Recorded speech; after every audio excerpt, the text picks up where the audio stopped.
And I always used to say to a few private friends, I would say that there are basically four common denominators in the assassination.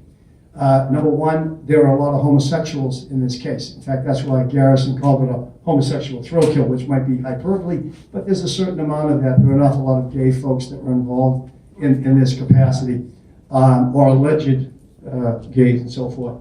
Number two, a lot of naval intelligence, which doesn't get much attention.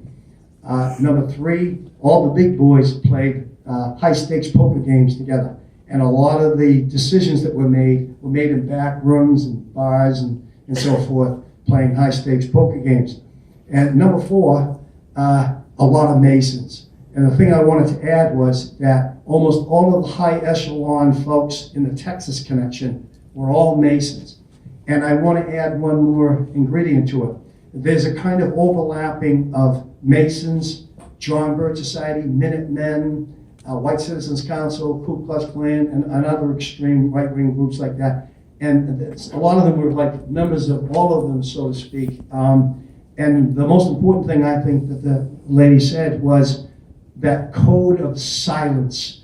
They were masters at not snitching and not talking, and they were very, very careful about that. And one time I was at the Adolphus Hotel several years ago, and there was a man there, an older man, who's written a couple of books on the subject, Texas-oriented stuff. And I said this to him, these four common denominators. And when I mentioned the Masons, he looked at me and angrily said, "Hey, I'm a Mason."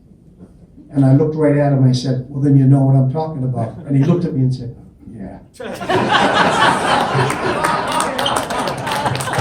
Okay, we're having a break now for a couple minutes and check our sound and go to the bathroom. Can we have a big round of applause for our panel? Ray Hale, Victoria Hawes, and Maria. And Jim Othello. Thank you. Our next speaker will be Gary Powers Jr.